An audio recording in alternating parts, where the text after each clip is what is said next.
जय हिंद साथियों, मैं समीर आप लोगों का स्वागत करते हैं अपने इस YouTube channel study point Sameer पर। मैं रोज़ की तरह आज मैं फिर आप लोगों के लिए एक नए एमसीक्यूज प्रश्न को लेकर उपस्थित हुए हैं और ये प्रश्न आप सभी के आने वाले एग्ज़ाम की दृष्टि से, चाहे आप UP PCS, Bihar PCS, RO, UP TET, C TET आदि एग्ज़ामों की तैयारी कर रहे हो, उन सभी एग्ज़ामों की दृष्टि से ये प्रश्न बहुत ही ज़्यादा महत्वपूर्ण है। तो चलिए ज़्यादा देर न करके हम आज के इस प्रश्नों की शुरुआत करते हैं। आज का प्रश्न, किस उच्च न्यायालय ने यह फैसला दिया है कि एक ही बार में 3 बार तलाक कहने से तलाक होना गैर कानूनी माना जाएगा? तो इसका सही उत्तर हुआ ऑप्शन नंबर बी, इलाहाबाद उच्च न्यायालय। इलाहाबाद उच्च न्यायालय ने यह फैसला दिया है कि एक ही बार में 3 बार तलाक कहने से तलाक होना गैर कानूनी माना जाएगा और वर्तमान में इलाहाबाद उच्च न्यायालय के मुख्य न्यायाधीश के रूप में प्रीतिंकर दिवाकर को बनाया गया है और इलाहाबाद न्यायालय में न्यायाधीशों की कुल संख्या 95 हो गई है। अगला प्रश्न, भारत में उच्चतम न्यायालय का उद्घाटन किस तिथि को हुआ था? तो इसका सही उत्तर होगा ऑप्शन नंबर बी, 28 जनवरी 1950। 28 जनवरी 1950 ईस्वी को भारत में उच्चतम न्यायालय का उद्घाटन किया गया था। आइए जानते हैं भारतीय उच्चतम न्यायालय के बारे में।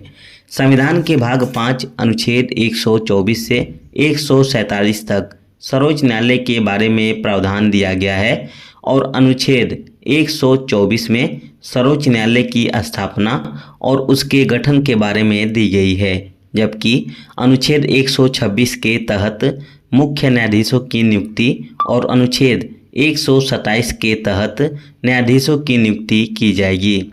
वर्तमान में सर्वोच्च न्यायालय में एक मुख्य न्यायाधीश और 34 अन्य न्यायाधीशों की नियुक्ति की गई है और मुख्य न्यायाधीश के रूप में धनंजय यशवंत चंद्रचूड़ को बनाया गया है।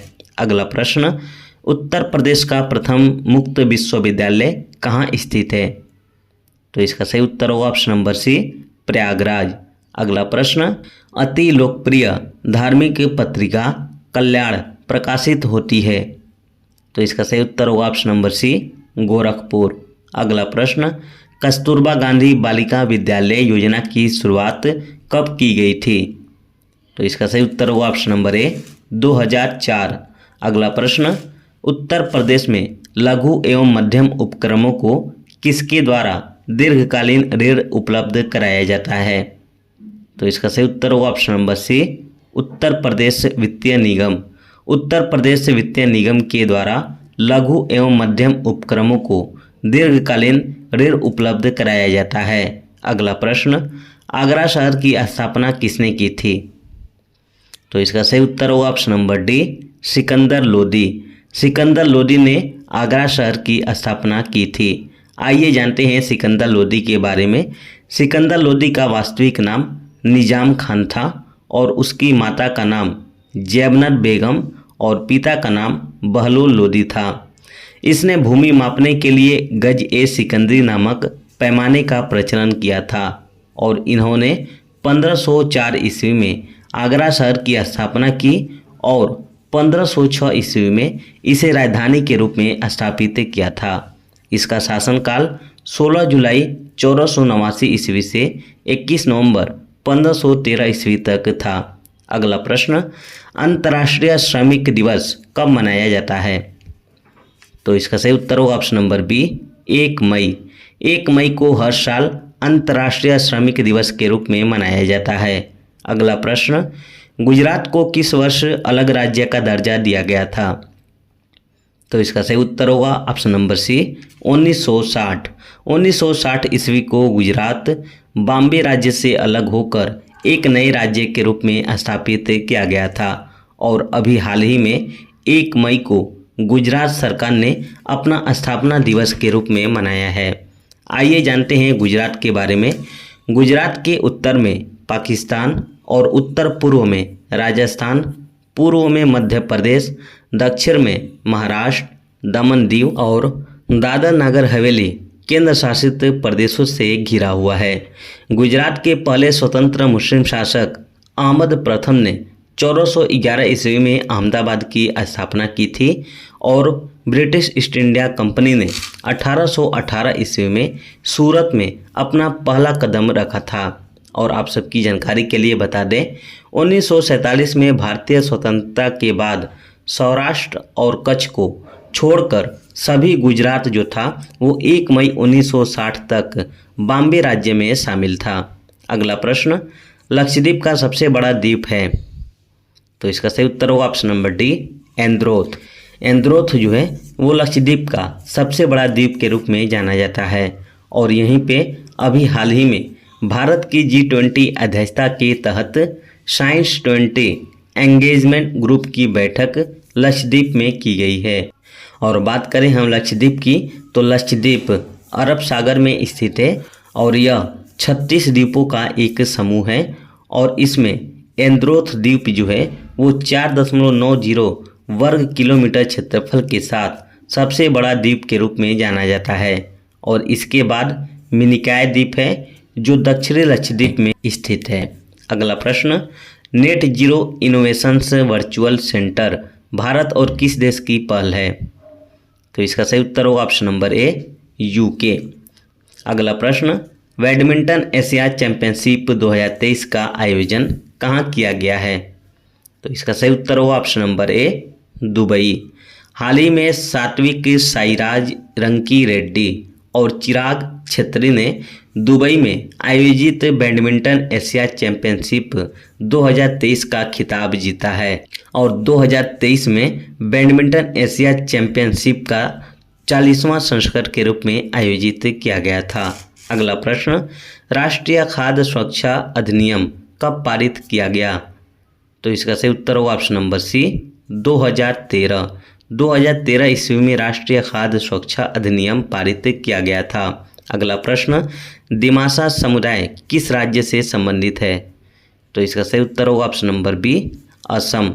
अगला प्रश्न, उभरते खतरों के लिए तैयारी और लचीलापन यानी प्रीत पहल किसके द्वारा लॉन्च किया गया है। तो इसका सही उत्तर होगा ऑप्शन नंबर बी, विश्व स्वास्थ्य बैंक। अगला प्रश्न, हाल ही में किस मंत्रालय के द्वारा सिटी ब्यूटी कंपटीशन को लॉन्च किया गया है। तो इसका सही उत्तर होगा ऑप्शन नंबर ए, केंद्रीय शहरी और आवास मंत्रालय के द्वारा। और वर्तमान में केंद्रीय शहरी और आवास मंत्रालय के मंत्री हरदीप सिंह पुरी को बनाया गया है। अगला प्रश्न, हाल ही में किस राज्य का शहर भारत का पहला सोलर सिटी बन गया है। तो इसका सही उत्तर होगा option number C, Sanchi. Sanchi शहर जो है वो भारत का पहला सोलर सिटी के रूप में बन गया है। और सांची कहाँ पे स्थित है, तो ये मध्य प्रदेश में स्थित है। अगला प्रश्न, हाल ही में किस महापुरुष को 64 साल बाद रेमन मैग्सेसे पुरस्कार से सम्मानित किया गया है। तो इसका सही उत्तर होगा option number D, Dalai Lama. Dalai Lama को अभी हाल ही में 64 साल बाद रेमन मैग्सेसे पुरस्कार से सम्मानित किया गया है। और आप सबकी जानकारी के लिए बता दें, दलाई लामा को 64 साल पहले ही रेमन मैग्सेसे पुरस्कार में नामित किया गया था। किंतु दलाई लामा अपने देश तिब्बत में न रहकर भारत में रहने के कारण उन्हें यह पुरस्कार नहीं दिया गया। बात करें हम रेमन मैग्सेसे पुरस्कार की, तो रेमन मैग्सेसे पुरस्कार हर साल 31 अगस्त को फिलीपींस के पूर्व राष्ट्रपति रेमन मैग्सेसे की याद में दी जाती है।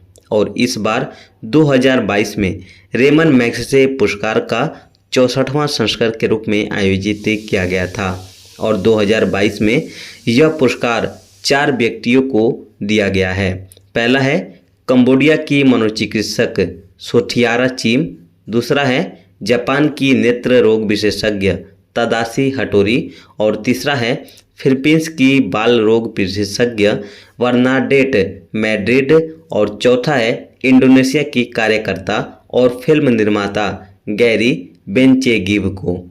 अगला प्रश्न, खाने योग्य भोज्य पदार्थों को पैकिंग करते समय बंद लिफाफों में कौन सी गैस भरी जाती है। तो इसका सही उत्तर होगा ऑप्शन नंबर सी, नाइट्रोजन। अगला प्रश्न, कंप्यूटर के संदर्भ में ऑनलाइन का अर्थ निम्न में से क्या नहीं होता है। तो इसका सही उत्तर होगा ऑप्शन नंबर बी, एक गैर कार्यात्मक इकाई में कनेक्टिविटी में स्थिति। इस तरह से आज का ये प्रश्न समाप्त होता है। आप लोगों को ये वीडियो कैसा लगा, अपना सुझाव अपने अपने कमेंट बॉक्स के माध्यम से दीजिएगा। और जो भी मेरे साथी इस वीडियो को देख रहे हैं, अगर वो इस चैनल को सब्सक्राइब नहीं किए हैं तो इस चैनल को सब्सक्राइब कर लें और साथ में बेल आइकन की घंटी को दबा लें ताकि हमारे द्वारा जो भी वीडियो अपलोड किया जाए उसका नोटिफिकेशन आपके पास सबसे पहले पहुंच जाए। तो आज के लिए बस इतना ही, फिर मिलेंगे एक नए वीडियो के साथ। तब तक आप मुझे आज्ञा दीजिए।